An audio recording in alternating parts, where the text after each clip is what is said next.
and syllabus. Today, I am going to explain character sketch in Hindi. So, मेरे पास कुछ students थे जिन्होंने request की कि वो कैरेक्टर स्केच लिखना हिंदी में समझना चाहते हैं. So, I am trying to explain the same character sketch in Hindi that I have done in the previous video. जो एक previous video में मैंने कैरेक्टर स्केच लिखना सिखाया था, हमने उसमें मटिल्डा का कैरेक्टर स्केच लिखा था for class 10th and we also wrote the character sketch for class 9th जॉन्सी. सो आज मैं हैप्पी प्रिंस का कैरेक्टर स्केच जो कि क्लास 9th की बुक में है वो हिंदी में एक्सप्लेन करने की कोशिश करूंगी. तो चलिए शुरू करते हैं. So our question is write the pen picture of happy prince. Happy Prince का हमने कैरेक्टर स्केच लिखना है. We will be using the same acronym. हम same acronym use करेंगे. So हमारा acronym है STREAM और जो A है वो 2 बार आता है. तो अब हम इस acronym को expand करते हैं and after that we will jot down points. उसके बाद हम अपने Happy Prince के character sketch के लिए points jot down करेंगे. चलिए शुरू करते हैं. So सबसे पहले S. S का मतलब है सेज कि वो कैरेक्टर जो है स्टोरी में क्या कहता है अपने बारे में तो और दूसरों के साथ उसकी क्या बातचीत होती है. देन T से आते हैं traits, personality traits, character traits. उसके बाद R से रिलेशनशिप, उसका स्टोरी में जो और कैरेक्टर्स हैं उनके साथ उसका कैसा रिलेशनशिप है, फ्रेंडली रिलेशनशिप है या लोग उसे पसंद नहीं करते हैं, उसका बहुत लड़ाई झगड़ा होता है या फिर सब उसको पसंद करते हैं, उसके साथ रहना चाहते हैं. तो इस तरह का रिलेशनशिप. आफ्टर दैट इफेक्ट, उसकी बातों का या उसके एक्शंस का स्टोरी में दूसरों पे क्या असर होता है या फिर दूसरों का या एक्शंस का या बोलने का उसके ऊपर क्या असर होता है. देन एक जो ए है उससे आएगी अपीयरेंस और अपीयरेंस में हम ये सब चीजें कवर करेंगे. नाम, उसकी एज हो गई, बिल्ड, उसकी हाइट, कोई स्टाइल, उसके कपड़े पहनने का ढंग या बात करने का ढंग, ये सब चीजें अपीयरेंस में आएंगी. उसके बाद आता है एक्शन. एक्शन मतलब what he does in the story, वो क्या रोल प्ले कर रहा है स्टोरी में. और उसके बाद आता है mind. So what he thinks, वो कैरेक्टर के मन में उसके दिमाग में क्या चल रहा है. कभी ये होता है कि कैरेक्टर बोलता कुछ और है लेकिन उसकी प्लानिंग कोई और होती है. तो इस तरह की चीजें वो हम माइंड में इंक्लूड करेंगे. तो ये सब पॉइंट्स जब हमारे पास आ जाएंगे तो हमारे पास एक पूरा कैरेक्टर स्केच तैयार हो जाएगा. अब प्रॉब्लम ये है कि ये सारे पॉइंट्स हमने किस तरह से इकट्ठे करने हैं. अब हम वो सीखेंगे और वो यहां से सीखेंगे इस एग्जाम्पल से. So before we prepare the rough points, मैं आपको ये समझाना चाहूंगी कि कैरेक्टर स्केच के लिए पॉइंट्स कैसे लेने हैं. अब ये कन्वर्सेशन है बिटवीन 2 फ्रेंड्स. ये राहुल है और ये रवि है. अब राहुल और रवि आपस में बात कर रहे हैं अपने एक तीसरे क्लासमेट के बारे में, वो है अक्षय. राहुल अक्षय को ऐसा एज सच नहीं जानता.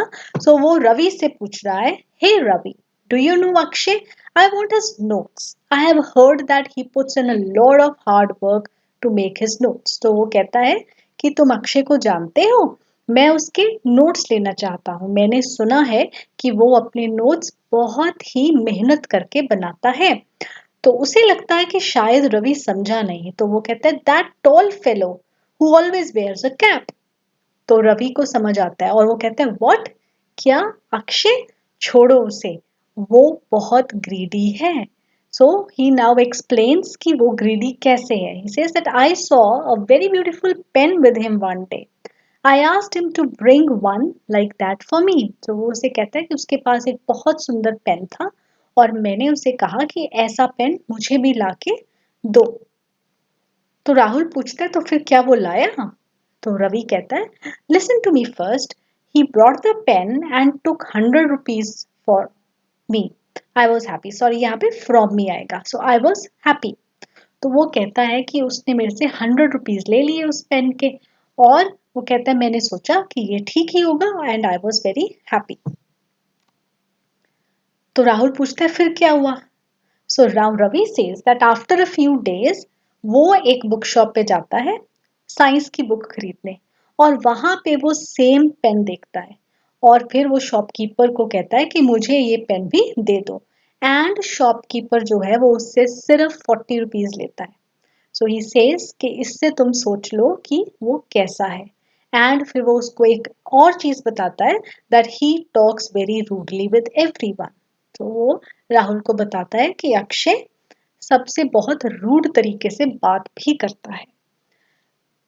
Now from this conversation if we want to write character sketch of Akshay, तो हमारे पास क्या पॉइंट्स आएंगे? नाउ एस से है सेज, तो अक्षय इस कन्वर्सेशन में कोई बात नहीं करता, तो अभी हमारे पास पॉइंट्स नहीं है, बिकॉज ये एक बहुत छोटा सा हिस्सा है कन्वर्सेशन का, पूरी स्टोरी नहीं है। और टी से ट्रेट्स, तो हमें दोनों राहुल और रवि की बात से पता लगता है कि अक्षय हार्ड वर्कर है, लेकिन रवि कहता है कि वो ग्रीडी भी है और रूड भी है। आर है रिलेशनशिप, सो अभी हमें अक्षय का रिलेशनशिप रवि और राहुल से या किसी और से स्टोरी में नहीं पता। देन इफेक्ट, सो रवि की बातों से हमें पता लगता है कि रवि को अक्षय बिल्कुल नहीं पसंद, सो ही इज डिसलाइक्ड। और अपियरेंस, सो राहुल जो अपियरेंस बताता है रवि को, सो उससे अक्षय एक टॉल फेलो है and he always wears a cap.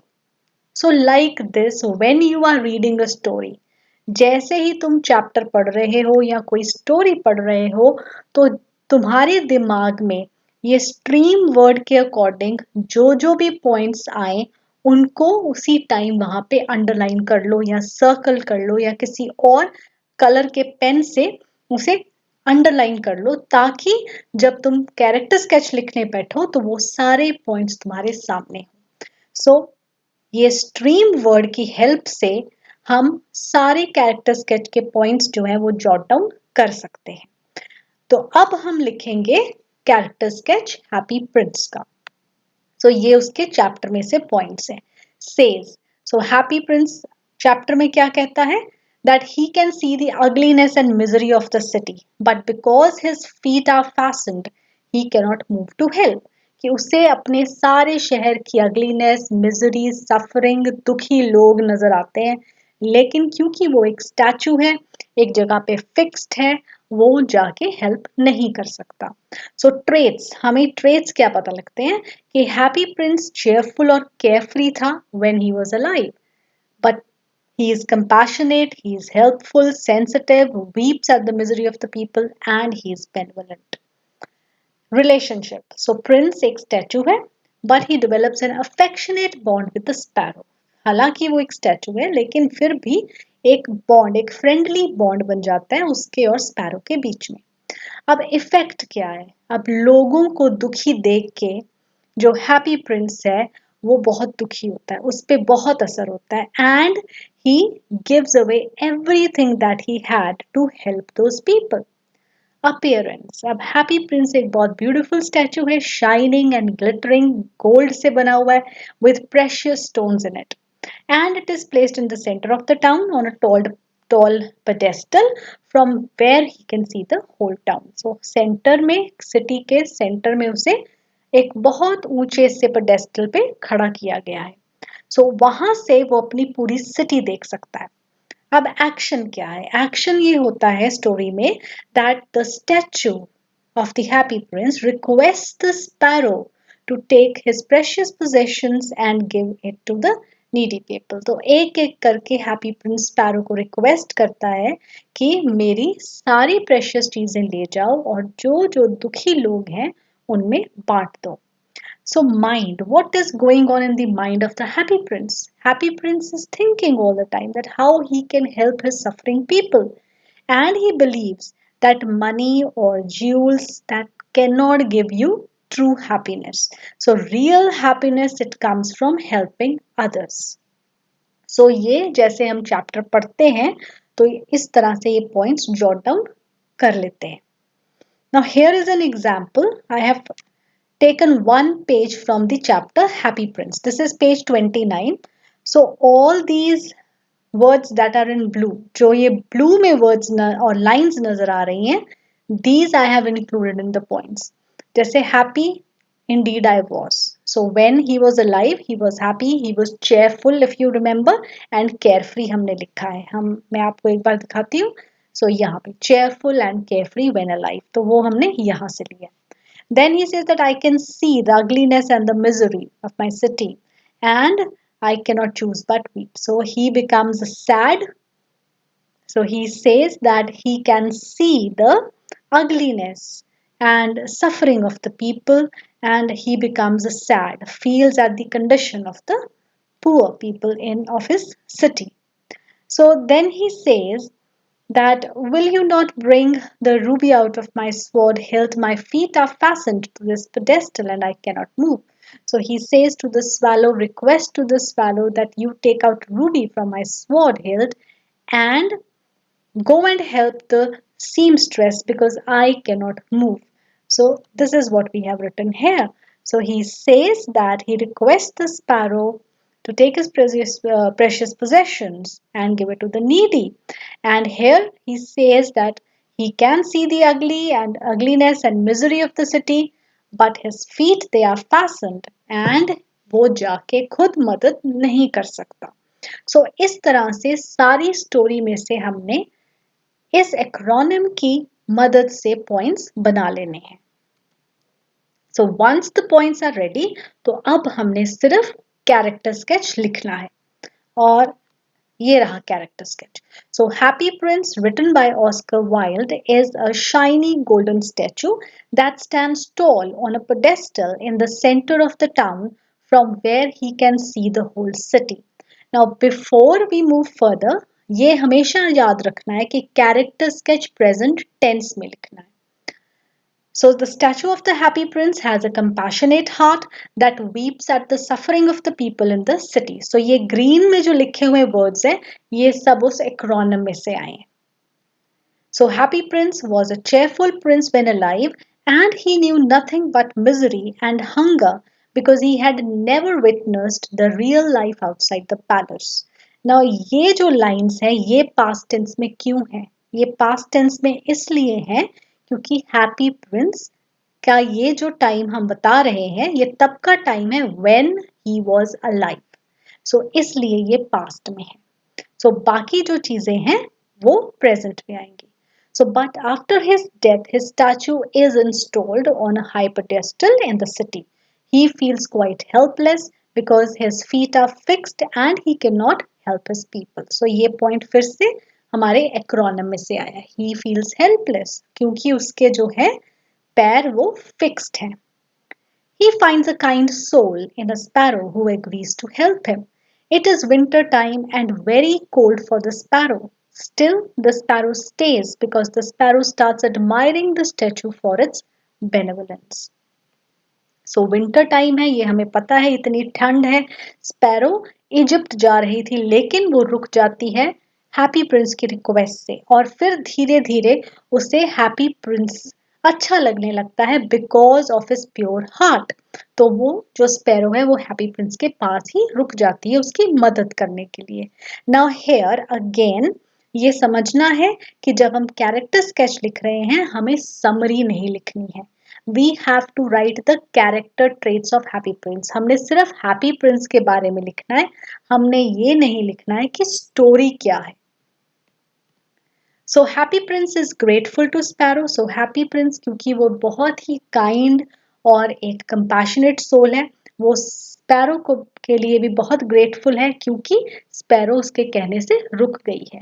So he is grateful to the sparrow for putting his life in danger for him. He believes that worldly possessions cannot give eternal happiness, but true happiness comes from helping the needy. So ये उसके दिमाग में चल रहा है, ये वो सोचता है और ये चीजें वो मानता है. So he gives away all his possessions one by one to the sparrow and requests him to give them to the suffering people. By losing his glittery gold coverings and precious stones, the statue becomes dull and shabby and is no more beautiful for the mayor of the city, who orders it to be pulled down. So जो city का mayor है जब वो statue को देखता है जिसके ऊपर अब कोई भी शाइनी गोल्ड की परत नहीं है, उसके प्रेशियस स्टोन्स भी जा चुके हैं, तो मेयर को वो जो स्टैचू है बहुत ही डल और बहुत ही शैबी, बहुत ही अगली लगता है। तो मेयर अपने जो ऑफिशियल्स हैं उनको ऑर्डर देता है कि ये स्टैचू को यहाँ से उतार दिया जाए। So the statue is pulled down and melted, but the lead heart of the statue, which was brimming with empathy. Empathy means sensitivity for other people. So, being sensitive to the sufferings of the other people. So, वो जो heart है happy Prince का, उस पे लोगों के लिए प्यार भरा हुआ था। सो वो हार्ट जो है वो फर्नेस में भी नहीं पिघलता, so it doesn't melt even in the furnace and finds a place in the paradise of God. So God उसे अपने पैराडाइज में जगह देता है। Thus Happy Prince in the end is truly happy as he is able to help people. So happy prince and में अपने नाम की तरह बिल्कुल और सबसे ज्यादा खुश हो जाता है because he is able to help people. So like this you can write a character sketch. I hope कि अब मैंने आपको हिंदी में थोड़ा समझा दिया है और आपको अच्छी से ये समझ आ गया होगा। And in case you have any other query आप मुझे प्लीज लिखिए, मुझे प्लीज बताइए, कमेंट करिए, मैं उसे जरूर पूरा करूंगी। So watch my previous video जिसमें मैंने यही एक्रोनिम दो और कैरेक्टर स्केचेस के लिए यूज किया है। एक है Matilda from the chapter the necklace for class 10th और एक है Johnsy from the chapter the last leaf for class 9। Thank you very much, that's all for today. I hope आप सबको मेरी हिंदी की एक्सप्लेनेशन भी पसंद आई होगी। ज़रूर कमेंट करके मुझे बताइएगा। Thank you very much.